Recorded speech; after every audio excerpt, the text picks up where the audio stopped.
All right. Hello, everyone, and welcome to the Automox Virtual Summit webinar. It's great to have you here. We have got a really exciting webinar planned for you guys. In this webinar, we'll just go over a quick agenda real quick. We're going to be talking about why we should automate. Is automation safe?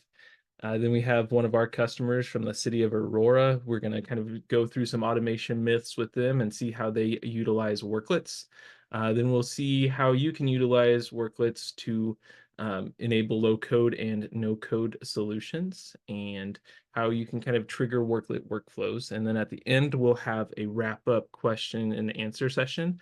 So if at any time and throughout the webinar you have a question, feel free to drop it into the Q&A section and we will get to those at the end. Or if we don't reach your question, we will have someone from Automox reach out to you to answer your questions also. So with that, I'm going to hand it over to Peter. Awesome. Thank you, Landon.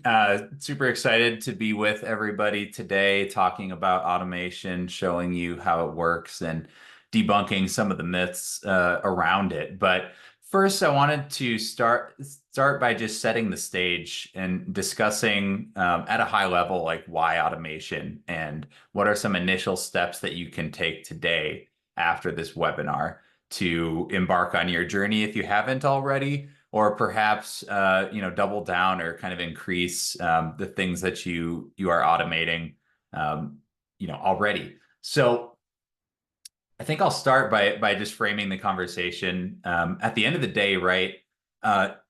Not every single thing is or should be automated. At the end of the day, it's really a math equation, right? You're comparing the benefit against the cost, and some of the cost is a consideration of what's your cost today of keeping things manual, right? How much time are you spending on a certain task or a set of tasks over time? And what's the cost of context shifting to address this task in your day-to-day work, right?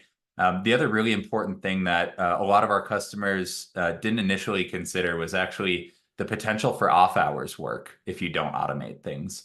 Not only is that additional time that your team's spending, but it also kind of increases the overall just psychological burden on your team if they're having to pull weekends or late nights to address things that could have been automated. And then, of course, probably the thing that most folks are aware of is there a business cost to a potentially slower response if something is manual versus automatic and more of a continuous addressing and assessing. Those are kind of the initial costs to consider and whether or not something could potentially be automated. But the other thing that you do need to consider is what's the cost of automating, right? What's the upfront time investment to both build, test, deploy, and maintain your automation? And if you do miss something or something is misconfigured, what's the downside risk and what's the potential cost associated there? I recommend for your largest tasks that you believe you could automate if you aren't today, make that pros and cons list and then compare them side by side. And if the benefit outweighs the cost, it probably makes sense more times than not to automate. So going back to the high level question of why automation, why should we even go through this exercise in the first place? It's probably obvious for most of us, I think, but there may be some things that you hadn't considered. I think the biggest thing that we've seen talking to our customers over the last 2 years, the shift kind of began with COVID, honestly, but there's a huge pressure on IT today to do even more with less, sometimes with less employees, sometimes with just fewer tools and a smaller budget for those tools. But we've also seen a pretty large increase in the scope of role. If you've been in IT for a while, you've probably seen the adoption of multiple operating systems in your estate. You've probably seen the adoption of thousands of applications as well that you have to stand up and maintain and secure. The other thing, which we'll kind of be talking about a little bit later today in the myths section, is we're really not in the dark ages anymore with automation. There's a lot of resources and a lot of tooling available to make automation easier, safer, and more accessible. You don't have to be an expert in coding anymore. There's low code, no code builders. There's AI, of course, to be there as sort of an assistant and give you a good starting point for automation and shave, uh, dozens of minutes, potentially hours off the top and trying to figure out how to automate something. Um, so I think as we go into the discussion for the next, 40 minutes or so, I'd encourage everybody to think about what they would do with a few hours back in their week by automating some tasks, right? Would you finally be able to go and learn that new technology or skill that you've always wanted to that would make you better at your job? Would you be able to automate yourself into a new position or a different title if that's a desire, right? Or could you automate even more and start to see exponential returns on your time? As you automate more, you get more time freed up, so you can continue automating more and freeing more time up. Um, the biggest benefit that most of our customers see by automating is just being prepared for the unexpected, right? There's that 10% or so of work that takes up the vast majority of your time, and it's typically emergent and unpredictable. So by automating, you can get out in front of this and free up your time and your team's time to be able to address those things without creating a ton of extra hours work or off hours work. So uh, I'd encourage you all to try the exercise today, comparing the costs and the benefits. Really excited to have everybody here and get in the discussion. Next up, we've got Ryan, one of our security experts here at Automox. I believe he started on the IT team and he's kind of transitioned to security. He's going to talk to us a little bit today about how to automate safely. So Ryan, I'll hand it over to you. Awesome. Thank you, Peter. A lot of really great points made in Peter's talk there. I especially love bringing up the equation of automation because it's such an important and valuable assessment of what you're looking to accomplish. But yeah, I'm Ryan Braunstein. I'm the team lead of security operations at Automox. I started here as a sysadmin. I've been in the IT field for a decade, the security field for the better part of a decade. So I've had a lot of time to really think about like how to, do things more securely in terms of automation and that matter. Um, yeah, so I'll start off by just kind of glossing over some of like the more broader aspects of it. Um, when you're looking to create automations, it's really important to like not just dive in and start coding. A lot of times it's important to define clear objectives for what you're looking for the automation to achieve. Sketch out like minor functions in it, or even just like steps. Like if you're making a recipe, like you want to write down each step before you start baking a cake. Um, Code reviews and testing are really important things. Sure, we can trust ourselves a lot through these processes, but it's always important to have a peer review, like any kind of changes you're making that could impact the production environment. It's it'll really stop you from like deploying something potentially destructive in there. But it, like I said, it's just good to have checks and balances when you're looking to deploy automations. Um, Version controls are also a good thing, and what I mean by that, it could version control can be a number of different things, but really what it means is just tracking changes that you make in different iterations of your scripting and automation. So, say I had like an Okta workflow, and I just added like a new like no code box in there that like uh, deactivated a user's account and stripped their groups before like turning off a user. I would just at least track like I'm on version 1, now I'm on 1.1 and I've added XYZ into it. And so it gives you the opportunity to roll back, say like if changing the automation makes it a little bit more unpredictable. Um, yeah, and then error handling and logging, incorporating like robust error handling and logging mechanisms to track and resolve the issues promptly as the code is executing. Like, say you have a termination script, and I don't know why I'm sticking around on this one, but like, say you have a termination script, that script needs to run through. Like, you don't want like an error throwing it off, but you do want it reported when an error comes up. It would be important to incorporate something like that into your code that keeps the function running but spits out like some kind of alert in some channel somewhere or in your SEM tool. Things of that nature are just good things to think about when you're looking on, creating a safe automation. Um, Next, we'll kind of go into some myths here. Automation isn't secure. Um, I think it's really important to realize that, automation is as secure as you make it, but also the tools that you're using and the tools that they leverage. So, say you are using um, Automox or Opta or anything like that. It's important to know that they have strong authentication. They leverage MFA or SSO, things to protect the actual core automation from a threat actor. Are going to be just your first line of defense in anything. Um, Encrypting data both at rest and in transit to protect sensitive information is fantastic. And then, of course, my personal favorite, regular security audits on everything. I'll probably bring this up for every single concern here and continue to do so.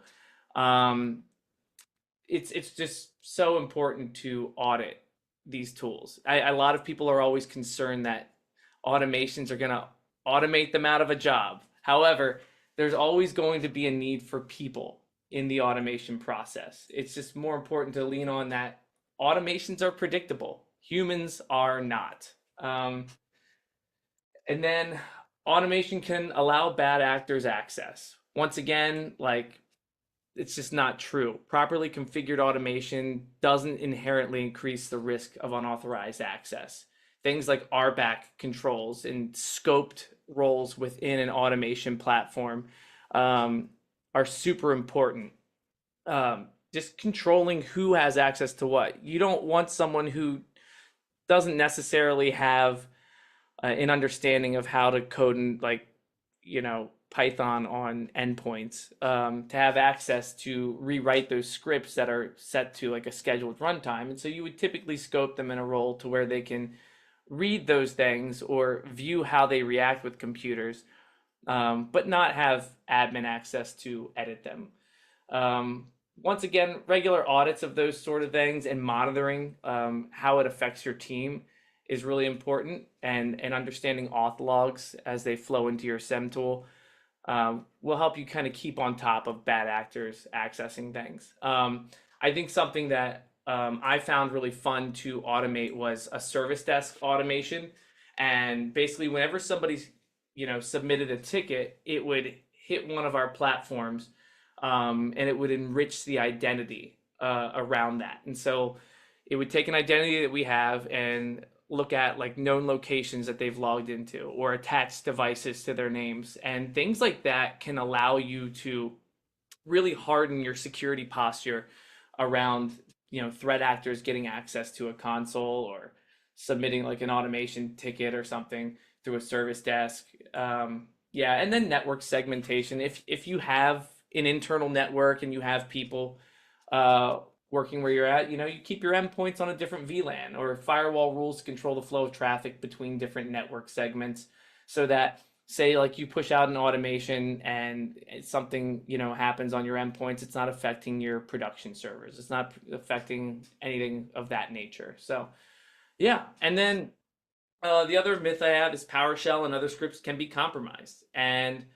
while PowerShell and other scripting tools can be targets, there are best practices to mitigate the risks.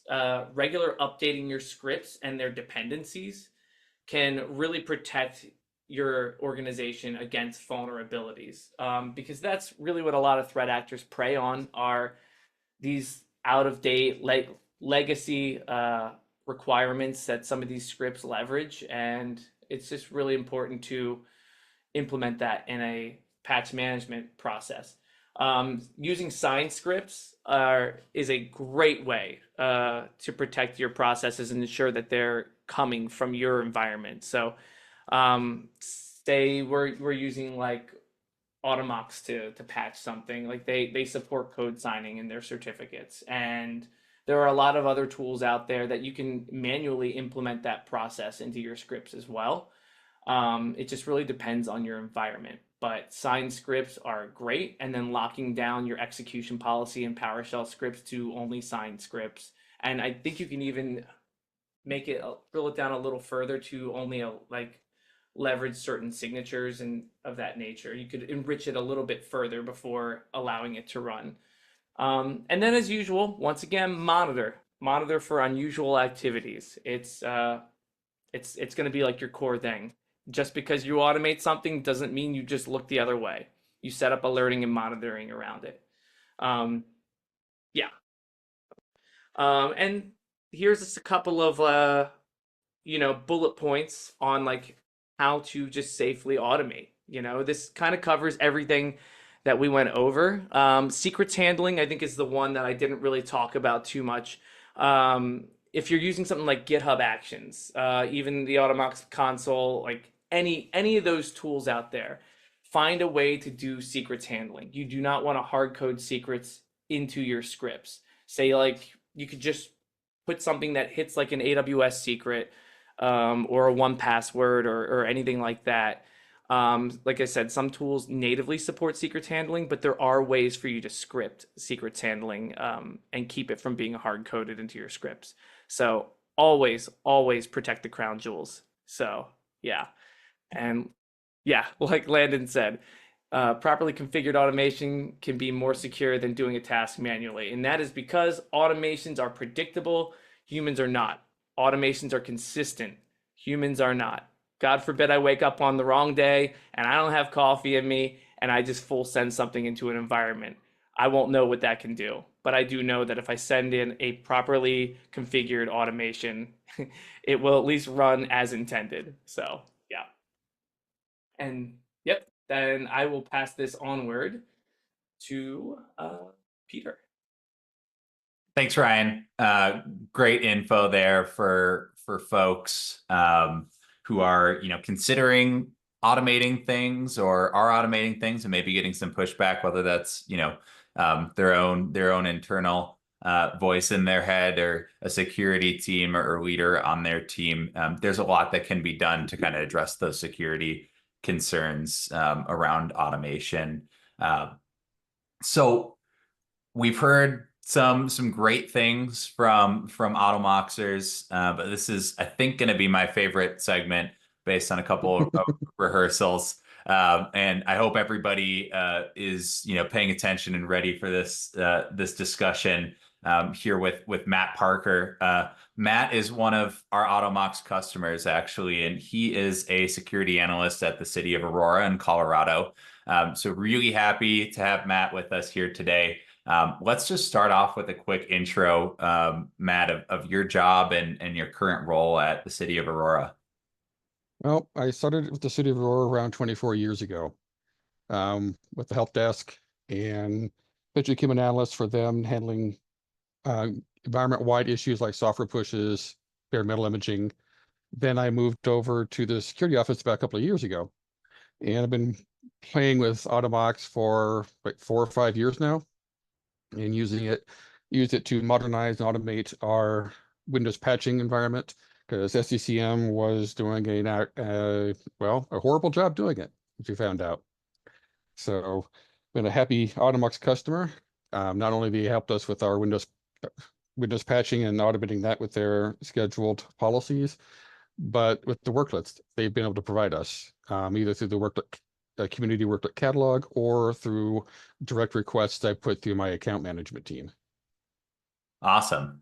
Yeah, and 4 or 5 years with Automox. For those of you that don't know, I think we're coming up pretty quickly on our 10 years as a company here at Automox. And Matt's gotten to experience nearly half of that with us, which is super exciting. Why don't you tell us a little bit more about your experience with Automox so far? I know we kind of touched on it with SCCM, but what's your day-to-day look like there? Oh, I'm constantly in Automox. Um, we're looking at the agent versions, making sure they're up to date across the board, taking care of my not compatible devices, getting them situated, and making sure that what I call my worst offenders are being addressed. My worst offenders are the ones with the most patches needed, and I go through there and manage all that, and as well as use worklets to remediate vulnerabilities that normal patching can't take care of. Like, for instance, uninstalling Silverlight. We've had to deal with that, like, or Flash Player, and other things that a patch simply won't handle. And the worklets I get out of Automox have been very, very helpful with that and saved me a lot of time, since my PowerShell scripting skills are rather primitive. I mean, they would work, but they aren't nearly as elegant as what Automox has provided me. And I I like leaning on Automox for my work, for my PowerShell scripts, because they do it better than I do. I mean, in this That's great. country, yeah, in this country, we've gone from to a industry of experts. You know, it so if I need someone to handle patching and needs worklets for it, I know I can lean on Automox as their experts. If I need something for EDR, I go to my EDR vendor because they're experts. And it's a lot harder, more expensive to build those skill sets internally these days than it was, say, 20 years ago. Yeah, there's a lot more information out there to access.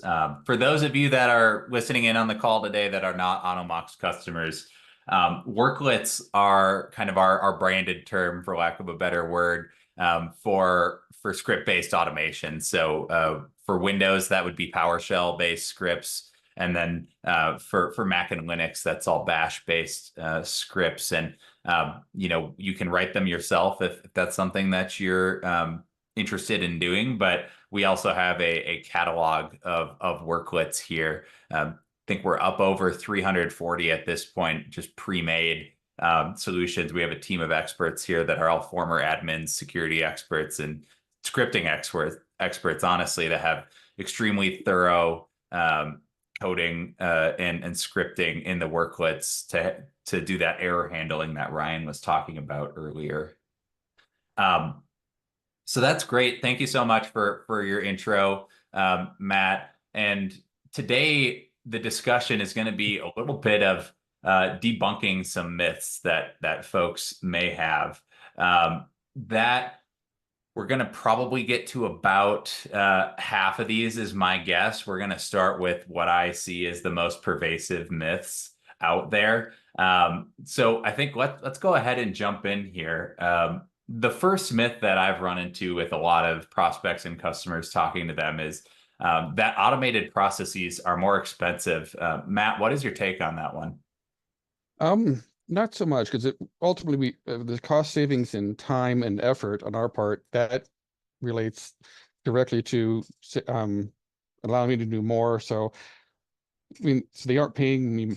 What they pay me is use better, I would say. And I'm sorry, I've got my furry terrorist on my lap who decided to join us today.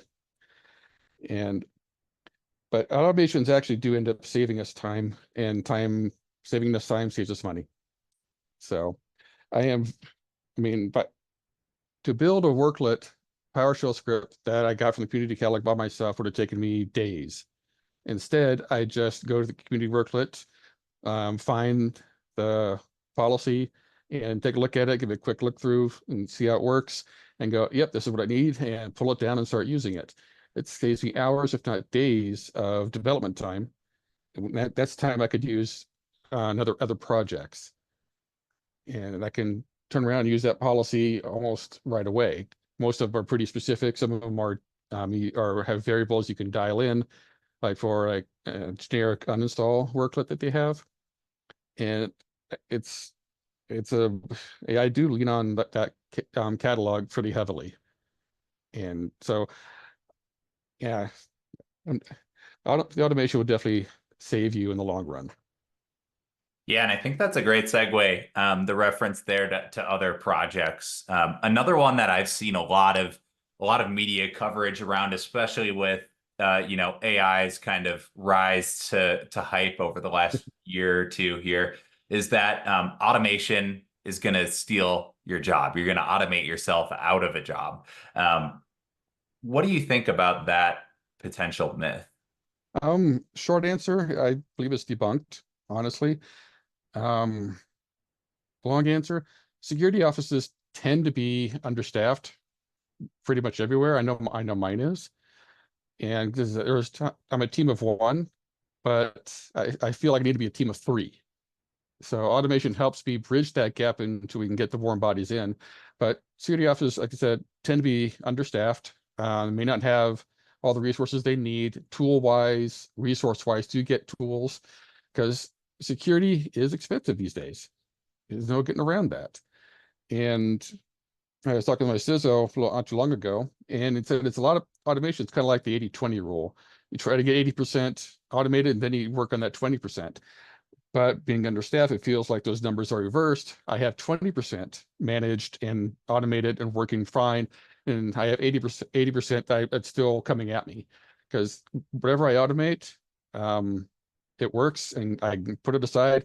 Feels like 1, 2, or 3 more items pop on my plate that I need to start working on as far as automation or working on. And the bad actors out there aren't going to stop. It's simply too profitable for them, which is a sad fact.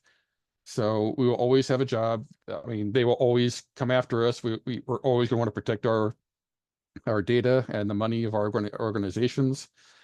So yeah, we will never be out of a job. Yeah, and I think for those of you that have gone through Verizon's recent data breach investigation report release for this past year, probably noted kind of the rise once again of vulnerabilities and potential software vulnerabilities as one of those top 3 attack vectors, just under phishing and social engineering, I believe, as a path in. So I think those of you that have been in the industry for more than a few years, you've probably noticed there's an increasingly larger amount of software vulnerabilities out there that we've got to figure out how to fix fast, so those attackers can't find a way in.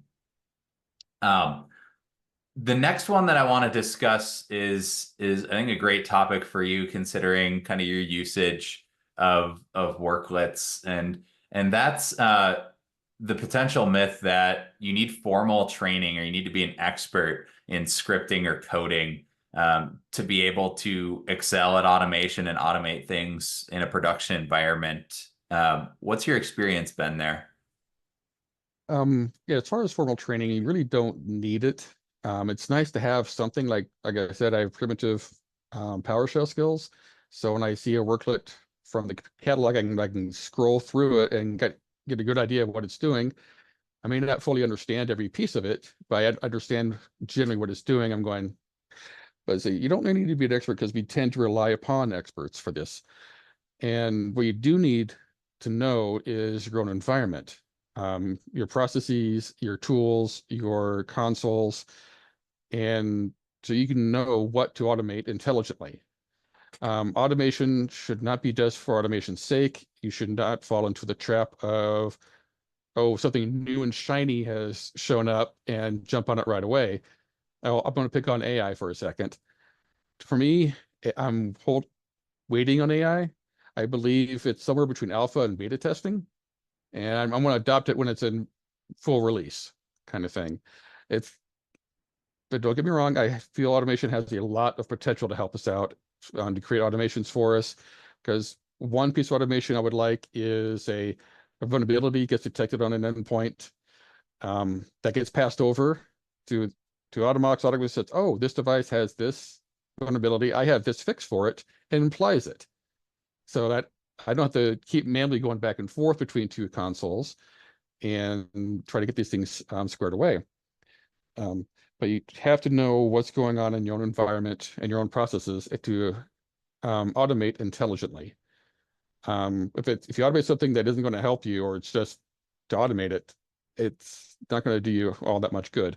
Now, if you do something that's going to save you time and effort and speed up your response times, then yeah, definitely go for it.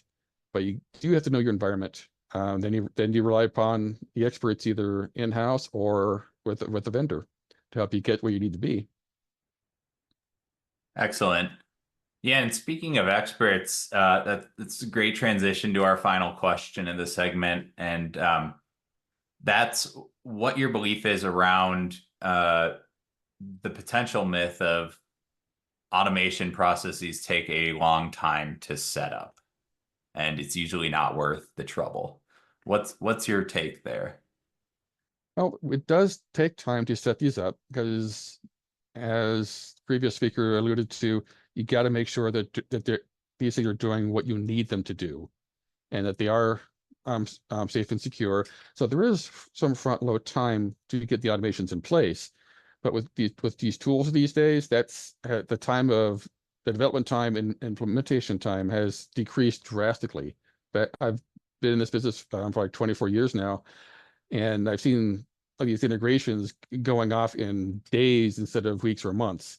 So the time to implement them is decreasing and becoming a lot faster. So you don't okay, stop squirming. Yeah, I lost my train of thought. It's all good. Um, yeah, I think, there's a lot of tools out there, right? Most things that you're trying to automate have probably been done before, and there are resources out there. And then, of course, for our customers, the workload catalog is a great resource. You probably noticed as well, Matt, but over the last year or so, we've more than doubled the worklets in that catalog. We've been putting a lot of effort into that to make our customers more efficient and help them to get even more value out of the tool. So I think on that note, it's probably a really great time to talk a little bit about what automation looks like in Automox, and kind of take all the worklets that we've been talking about and actually show you instead of just tell you. So thank you so much, Matt, for your time. Taking time away from keeping the city of Aurora's lights on and keeping them secure. Really excited to introduce Landon Miles, who's going to be doing a demo of Automox. Yeah, hello everyone. My name is Landon Miles. I'm a technical marketing manager here at Automox. I've been here for about a year now. I've had a lot of experience with just with these kind of solutions, with value add products that just easily easily answer problems. So we're going to go take a look at those. We're going to go hop into our console real quick. Let's see, I'll make sure we can share our screen again real quick. All right, so this is the Automox console. And we're gonna just take a quick dive into kind of how we could automate things, how easy it is to automate things without even really knowing a lot of coding knowledge. So for the first one, say that you've just got this deployed on all of your endpoints, and what's the first step to do? So we're just going to go ahead and scroll down right here, and we have these next steps for your company. The name of my company here is your company, so your company would be your company. So one of the things that we have that's a really easy way to add value quickly is this keep browsers up to date policy. So we're going to go ahead and click that. So what this does is it's going to kick me out here. Let's see, what this does is it makes sure all of your Linux, Mac OS, and Windows browsers are up to date. Let's see, here we go.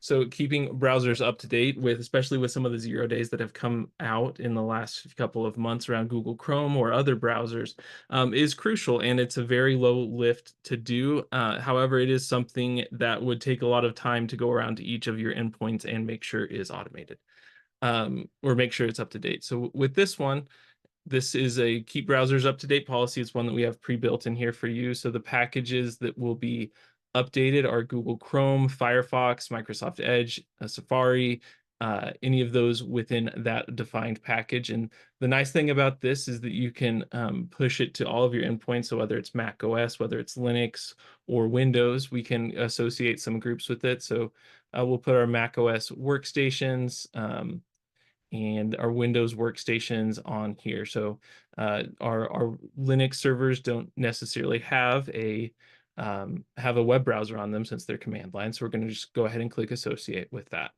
And then on this one, we can set this up to run anytime we want. So right now it's set to run every single day at 5 o'clock p.m. local time of the device. So if you have multiple different sites with multiple in multiple different time zones, this is very helpful because you can schedule it in the off hours or within kind of a time frame that works for your community and for your endpoints. So with this one, we don't need to do an automatic restart because it's just a browser. And since it's just a browser and we're doing it at 5 o'clock, or we could say 6 o'clock, or whenever the people aren't working on their workstations, we'll set that one up. So we're going to go ahead and click create policy. And then the nice thing is now that every day at 5 o'clock local time of the device, this will run. And you can go into your reports and view the reports and view how that is running and make sure that it's running on the correct endpoints. So you can go into the reports, the policy results report, and then we have a new policy results report that works also. So we're going to go ahead and just run that right now and come back to the policy results report later. So this is keep browsers up to date. And we're going to just click run policy, which will run it right now. So while that's running, we're going to go and look at the worklet catalog. So there's two places you can find the worklet catalog. If you go to manage within the console, you can click on worklet catalog. And then we have a publicly available one on our website. If you just go to automox.com, you can just go to automox.com/worklets, or you can click on, I think it's under, I should have probably checked this out first, but yeah, it's on, you can just go to the platform and then go to worklets from there too. So within this, you can run your worklet. So a worklet is an automation script, and it's written in Bash or PowerShell. It's designed for seamless execution on endpoints at scale within the Automox platform. So worklet automation scripts perform configuration, remediation, and the installation or removal of applications and settings across Windows, Mac OS, and Linux. So we have about 350 of them built out right now, and these ones that are in our catalog are all vetted by Automox. They're designed by Automox, and we test them, make sure everything works with them. So if you're trying to find one to enforce a desired state, install software, anything you really need to do that you would do with Bash or PowerShell, you can do that from the Automox console. You can write your own, or you can use one of them from the worklet catalog. So for instance, let's say maybe we need to make sure we want to, let's see when we can do a run now. So maybe we need to make sure that Cisco AnyConnect is uninstalled. So we're just going to search for AnyConnect. So here's uninstall Cisco AnyConnect. And there's two ways you can do it. You can create a policy like we did with that keep browser up to date one, where we said, hey, let's run it on these dates. Let's run it at this time and always run that. Or you can run now, which we'll do in a second. So if we want to look at the code, so we can scroll down here. There's a evaluation code, and there's some notes in there. And it looks like this. So this worklet is designed to uninstall Cisco AnyConnect. So I think that it looks like, yeah, so in the evaluation code, it checks to see if Cisco AnyConnect is installed. And if it is installed, it will exit to the remediation code, which will uninstall it. So we can go ahead and click run now. And we'll say, since this is for Windows, we're going to do it on our Windows workstations again. Let's see. So yeah, we can do this Windows workstations right here, and we can just go ahead. We'll click on a couple, three of those. And then you can go and click run now. So maybe these are the ones we want to test, make sure the worklet is working on. It connects to the devices. Now Cisco AnyConnect is not installed on these, so it will show us in progress and go through each of these. So you can go to the activity log to view the progress of this also, or you can go back. So for this one, we are going to go to the report section, look at this new policy report, which is in beta. So on this one, this is the keep browsers up to date. So right now, 4 successful, 8 are pending, 0 are failed, and it looks like 9 of them, the remediation was not applicable, so they were already running the latest up-to-date browser. And then 5 were not included. So those are devices that may be offline at the time, or Yeah, so devices may be offline at the time or turned off. So let's go back here.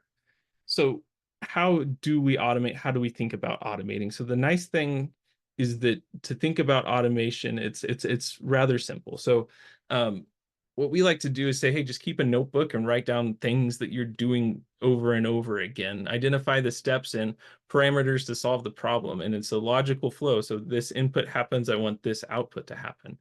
Um, with automation, to automate, you kind of have to think like a computer. And with computers, there's two states that exist. There's binary, there's 0 and 1. So there's a set of tests for an input to get a desired output, and this is called Boolean logic, which is named after George Boole, who came up with this in I think it was 1845. So the concept of this has been around a lot longer than computers have been around. And I always like to make the joke that George Boole was not a big fan of gray areas. My co-host said, Landon, don't make that joke, but I think it's hilarious. So there's three basic functions to Boolean logic. There's and, or, and not. Um, so if this is happening, then do this. So if this and this, if this or this, if this is not happening, do this. So use this logic in practice, apply it to your real world scenarios, and start kind of using the worklets or the policies to make sure that your endpoints are reaching those desired states. So with that, we will go into some questions. So it looks like we've got several questions here. The one that we received the most of was to Matt, and it is, what is your cat's name? And if maybe we could see your cat there too, Matt. So I'll let you answer that one, Matt. Okay. That furry little terrorist decided to leave my lap while you were speaking there, Landon. So he's no longer All right.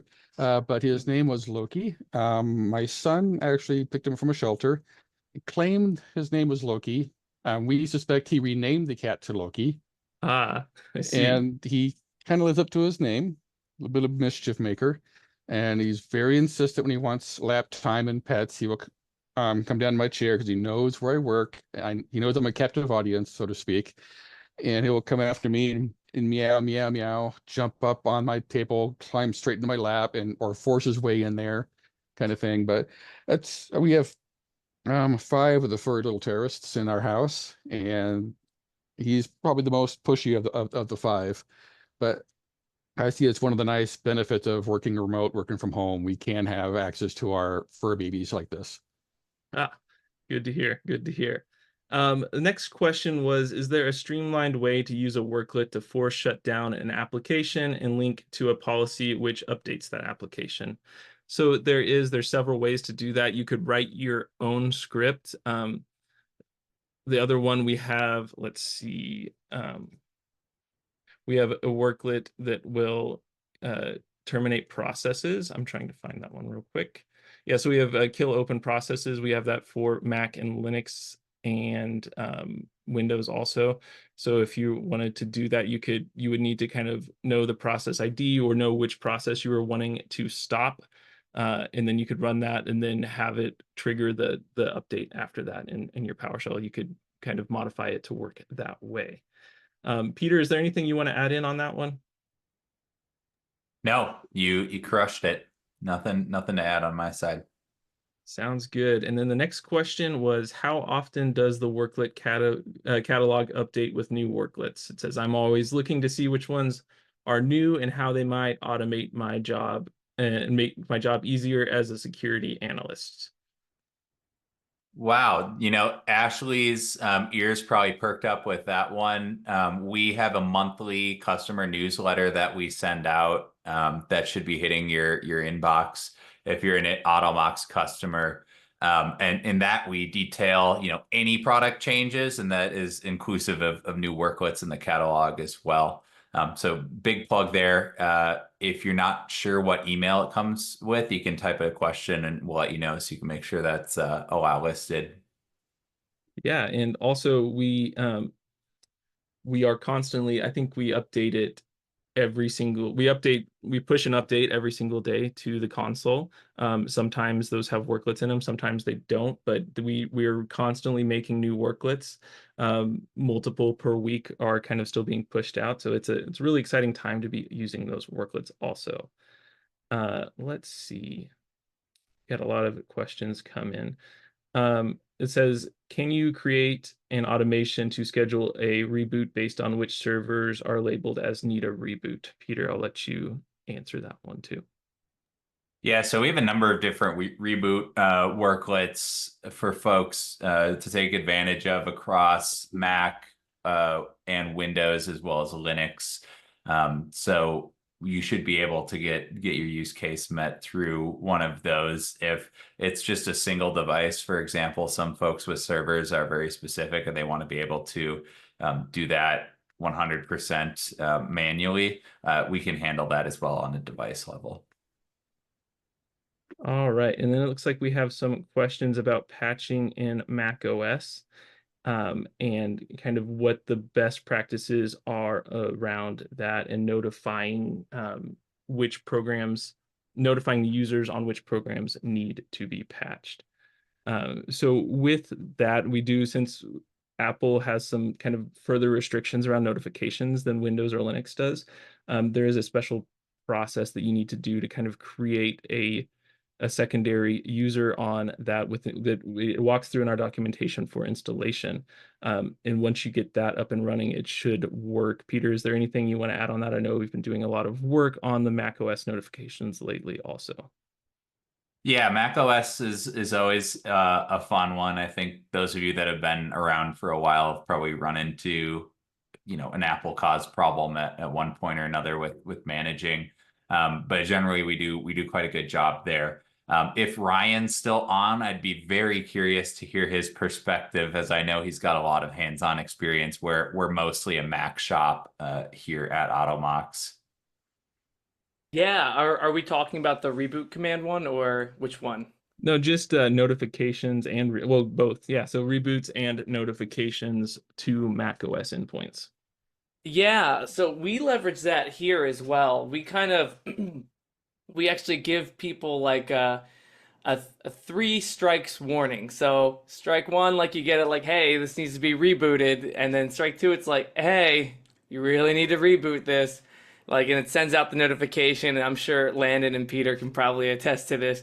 But the third one, it'll say, hey, your computer's about to get rebooted. Like, you don't have a choice in this. So Yeah. I'd like to pretend like that doesn't happen to me every time, but I am one of those people that just defers endlessly with my reboots. I'm the problem, I suppose. yeah. Eventually, we take no prisoners. Eventually. There you go. There you go. Uh, there's another one that says, are there any recommended resources for setting up a sandbox or other development environment for PowerShell worklet development and testing?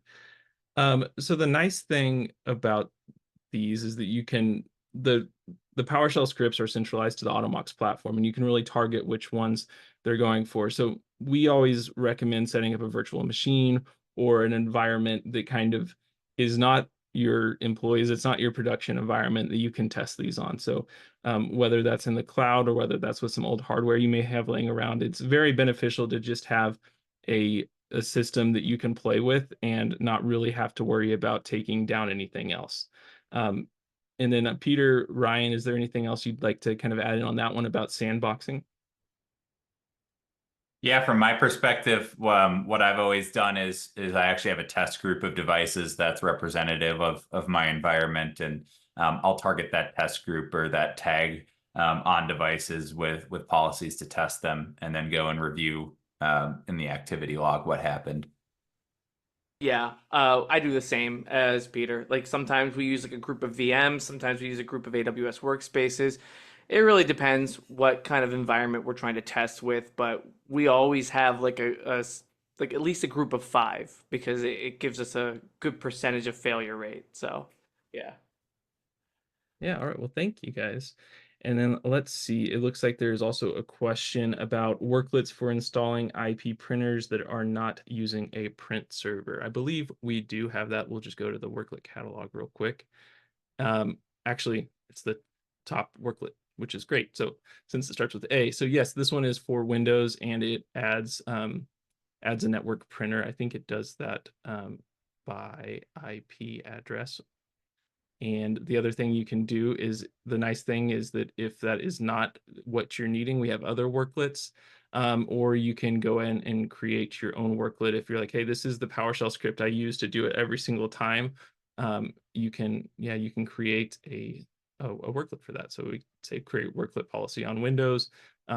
You have your device targeting. You can really scope out, evaluate, and nail down to the ones you're wanting to run it on.